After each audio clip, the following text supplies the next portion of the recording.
Je voudrais vous lire un passage dans la parole du Seigneur. Alors je suis venu avec un message, mais en réalité, le message, je le connais, c'est Jésus. Amen. Le message est vivant, il est permanent.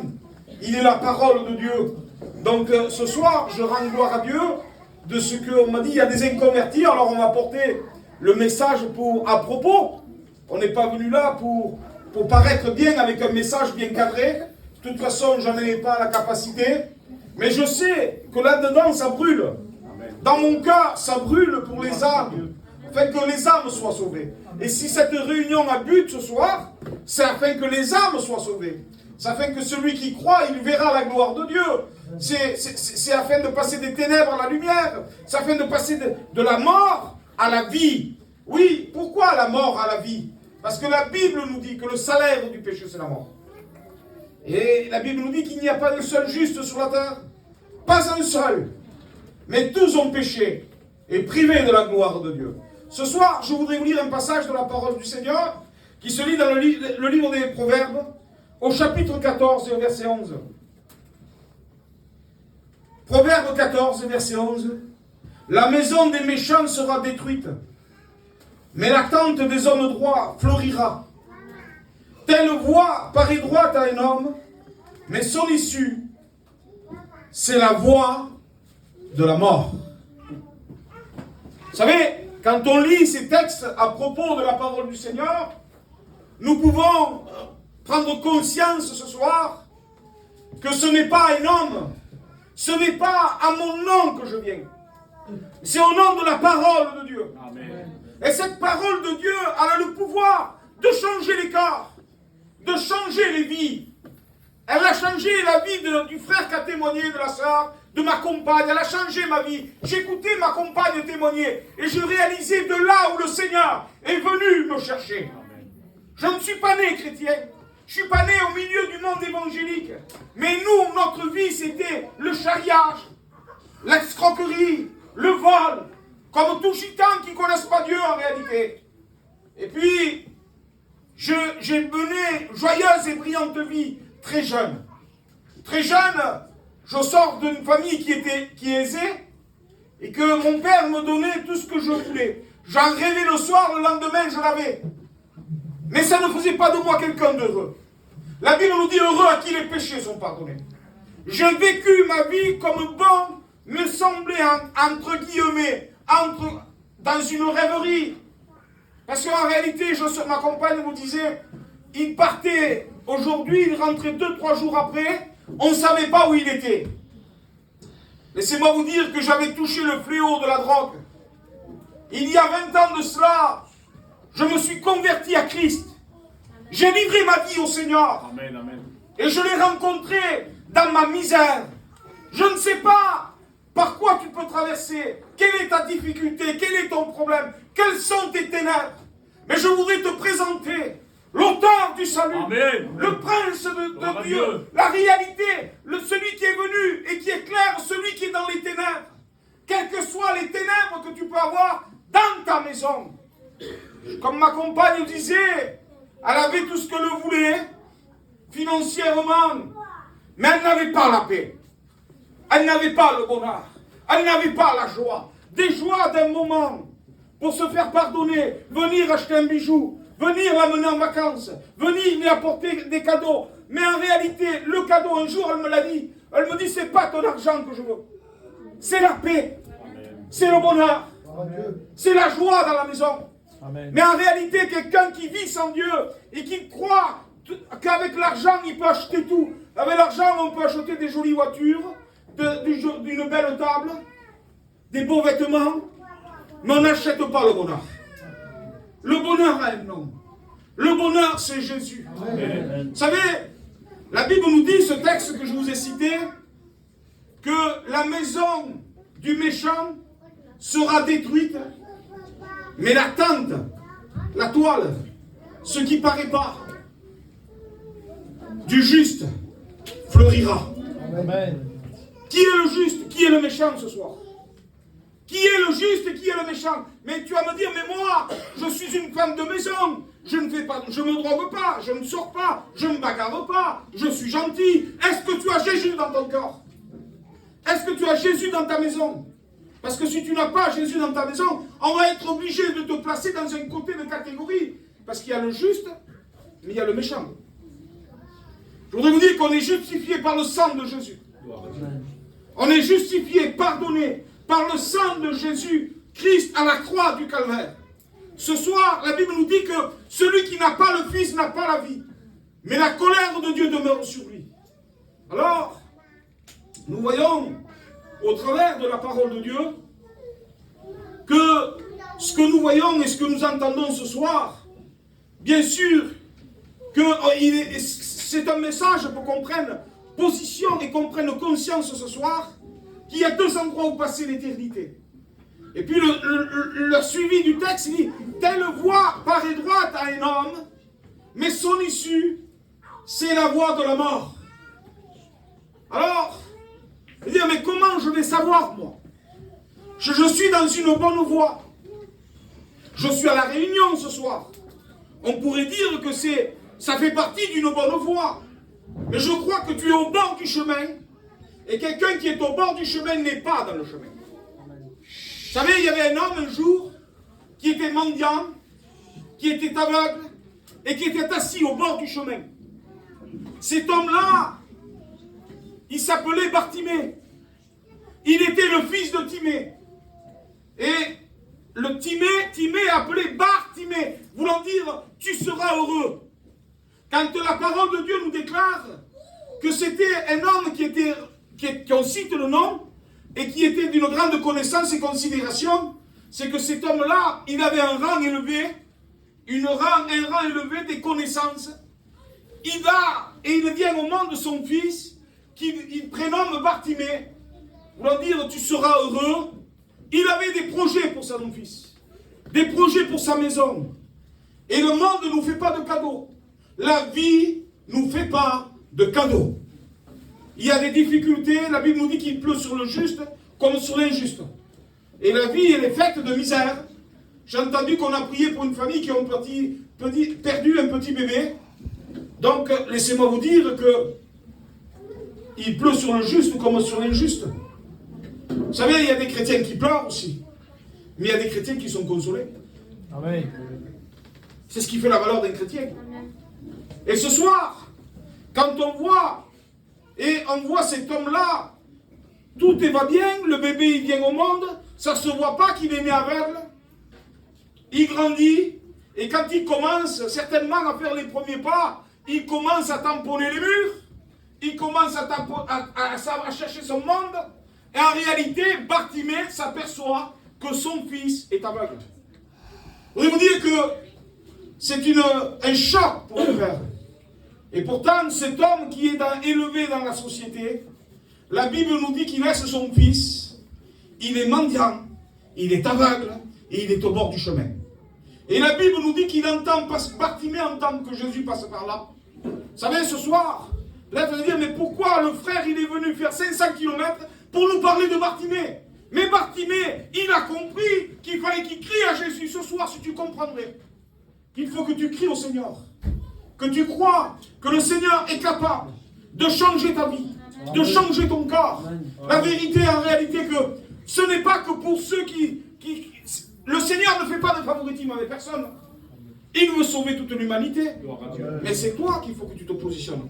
Ce soir, si tu crois, tu verras la gloire de Dieu. Amen. Il y a deux chemins pour comprendre. Vous savez, en réalité, il y a deux chemins, il y a deux endroits où passer l'éternité. Il y a le chemin large et spacieux qui mène à l'interdiction. Et le petit chemin étroit et grossier qui mène à la vie.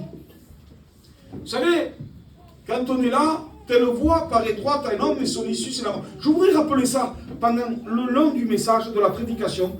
Je voudrais vous rappeler qu'il y a le chemin qui mène à la vie et le chemin qui mène à la mort. Mais les deux, telle voie, voulant dire, celui-là se croit, je le traduis dans notre peuple, Tony. Celui-là, il se croit d'être dans le vrai chemin. Telle voie paraît droite. Ça paraît droit pour lui. On dirait que c'est vrai. Je ne me drogue pas, je ne sors pas, je travaille honnêtement, je rentre chez moi, je ne sors pas, je ne fume pas, je paye mes impôts, je vais à la réunion, j'écoute des messages, je connais les cantiques. De temps en temps, j'invite le pasteur à manger. telle voie paraît droite à un homme. Je voudrais vous dire que la vie chrétienne ne dépend pas d'une réunion et d'un local. C'est plus que ça. C'est plus que de venir dans une réunion. C'est plus que de savoir et de lire la Bible. C'est plus que de prier. Et comment? Qu'est-ce qu'il est venu apporter? Je voudrais vous dire que c'est plus que de rentrer dans un rite religieux. La Bible nous parle qu'une véritable vie, une nouvelle naissance, il faut que tu naisses de nouveau. Amen. Il y avait un homme qui était docteur de la loi, il s'appelait Nicodème, il était versé dans les Écritures. Il connaissait la Torah sur le bout des mains. Et puis il a entendu parler que Jésus était dans un endroit. La Bible nous dit que de nuit, il vient trouver Jésus. Et puis il pose des questions. Et Jésus lui a dit, Nicodème, il faut que tu naisses de nouveau. Pourtant, Nicodème, il était chef de la synagogue. Hein. Nicodème, peut-être il était responsable de ranger les chaises dans une église. Peut-être il jouait de la guitare, il jouait de l'instrument. Peut-être il prêchait. Comment? Qu'est-ce que tu dis, pasteur? Il y a des pasteurs qui ne sont pas nés de nouveau. Écoute, si Nicodème n'était pas né de nouveau, pourquoi il n'y aurait pas des pasteurs qui ne sont pas nés de nouveau? Alors, ce soir, moi, je ne suis pas venu pour juger qui que ce soit. Mais je suis venu pour mettre en évidence ce qui est écrit de la parole de Dieu. Et j'ai reçu un message ici sur ma chaise, et je veux le libérer dans mon corps. Parce que, en réalité, quand nous voyons des gens qui se trompent par de faux raisonnements, prétendant être chrétiens et qui ne le sont pas, vous savez, on n'est pas là, nous, on n'est pas là, et je fais exprès, même s'il y a des inconvertis, on n'est pas là avec Tony pour cacher. Quand un chrétien n'est pas un chrétien, on n'est pas là pour le camoufler. On est là pour l'aider. On est là pour le soutenir. On est là pour l'encourager à ce qu'il aille plus loin. Mais on n'est pas là pour dire ce qu'il n'en est pas. On est là pour prêcher la parole de Dieu et la Bible. Telle voie paraît droite à un homme, mais son issue c'est l'amour. Et Nicodème est venu à la rencontre de Jésus. Et puis il lui pose certaines questions, et Jésus lui regarde et il dit, mais Nicodème, il faut que tu naisses de nouveau. Et Nicodème lui dit, mais Seigneur, comment un homme qui est rentré en âge peut-il rentrer encore dans, excusez-moi pour le respect, dans le sein de sa maman et revivre? Nicodème, il dit Jésus, tu es docteur de la loi et tu ne sais pas ces choses. Je voudrais vous dire une chose. Vous voyez que les docteurs de la loi ne peuvent pas interpréter s'il n'y a pas de révélation. Il faut qu'il se passe une révélation là. S'il n'y a pas une révélation de la croix dans un cadre, dans une vie, ça ne restera que des rites religieux. On vient à la réunion, on va arrêter de fumer peut-être, on va suivre toutes les réunions, on va rentrer dans un baptistère, mais en réalité on n'aura pas goûté à la régénération dans notre vie. On sera toujours encore esclave de ce qui triomphe, c'est notre chair. Notre chair va prendre le dessus sur notre caractère, sur notre vie, sur nos vices, sur nos passions. Pourquoi? Mais pourtant, je viens à la réunion. Je veux aller à la réunion. Mais s'il n'y a pas de révélation, la Bible nous dit que le peuple est sans frein. S'il n'y a pas la révélation, mais de quoi? Quelle révélation tu me parles? La révélation du Fils de Dieu qui est mort à la croix de Golgotha. Mais bien plus, 3 jours après, il est ressuscité. Amen. Et il vit au milieu de nous. Il vit dans nos cœurs. Alléluia. Il libère. La Bible nous dit que si le Fils, il vous a franchi, vous serez réellement libre. On ne peut pas être libre. Moi, excusez-moi, sachant que Dieu est vrai, que Dieu existe, que c'est véritable. Mais j'étais incapable de me ranger à moi-même. Il a fallu le miracle dans mon cœur. Il a fallu le miracle de la nouvelle naissance. Il faut naître de nouveau. Mais qu'est-ce qu'il faut pour que je naisse de nouveau? Arrête avec les années de baptême. Arrête avec la connaissance et la sympathie. Demande à Jésus qui te montre ton corps, qui te montre ta vie. Change de prière. Vous savez, aujourd'hui, et moi le premier, Tony, je prêche, il faut se repentir, il faut demander pardon à Dieu. Lève ta main, demande pardon à Dieu. Je le prêche comme ça aussi, moi. Mais en réalité, on devrait faire différemment. On devrait pousser les gens qui viennent à nos réunions en leur demandant qui cherche Dieu dans un domaine et qui demande à Dieu, Dieu, montre-moi l'état de mon cœur. Amen, amen. Montre-moi mon péché. La Bible nous dit que l'Esprit de Dieu vous convaincra de péché, de justice et de jugement. Tant qu'il n'y a pas ça dans le cœur, il n'y a pas de nouvelle naissance. Il faut que l'Esprit nous éclaire. Il faut que l'Esprit nous convainque. Il faut afin que nous puissions devenir des nouvelles créations, un engendrement nouveau, baptisé dans l'onction du Saint-Esprit et que notre vie change. Il n'y aura pas de changement tant qu'il n'y a pas de conviction de péché dans le cœur. Mais comment? Oui, on suit une méthode. Il faut demander pardon. Tu le sais qu'il faut demander pardon. Amen. Mais tu n'en es pas convaincu. Aujourd'hui, on aide les gens. On va prier, moi et toi. Écoute-moi. Demande pardon au Seigneur. Dis, je te veux dans mon cœur. Oui, mais quoi? Il dit, mais pourquoi je veux demander pardon? Je faisais des réunions à 7 dans un petit endroit un peu qui est un peu simple, vous savez, d'esprit. Demande pardon au Seigneur, mais j'ai rien fait, moi. Et oui, mais on les envoie au ciel, nous. On n'a rien fait, là. Comment t'as rien fait, toi? T'as pas péché, toi. La Bible dit qu'il n'y a pas un seul juste sur la terre. Et toi, tu dis que t'as pas péché. J'ai rien fait, moi. Mais non. Je parle au grand-père de ma femme. Il est à 2 jours de partir. Vous le voyez, il a vécu comme toujours il a voulu.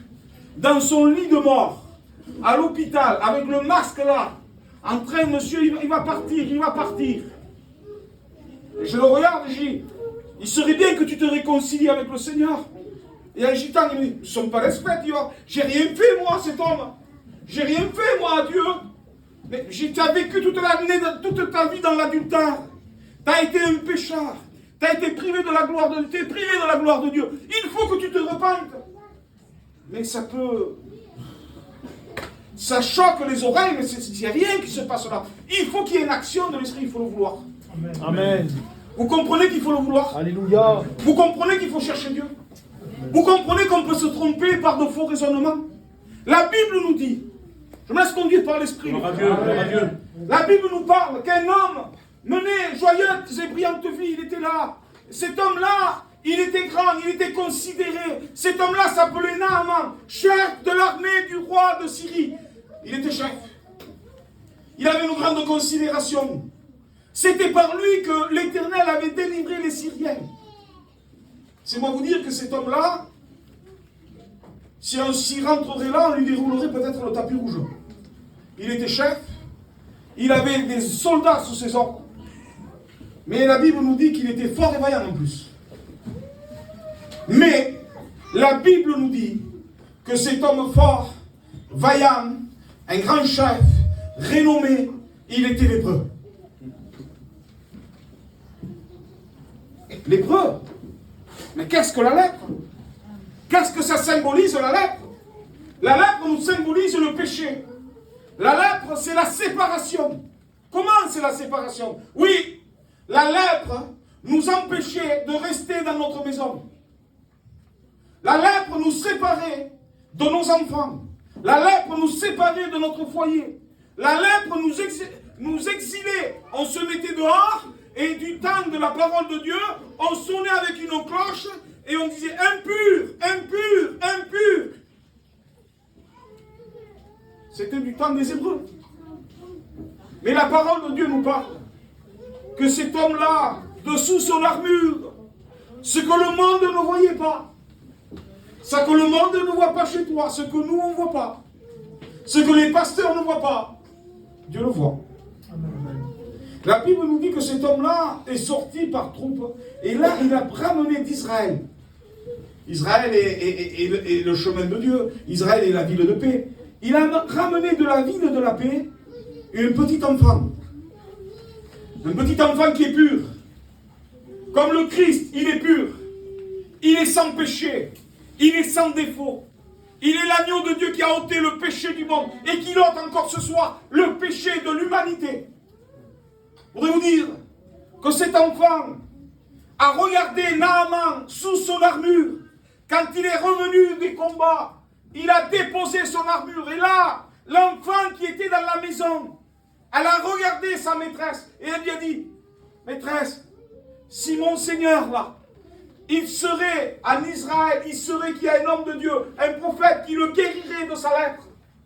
Je voudrais te dire une chose, toi qui caches ton état, toi qui es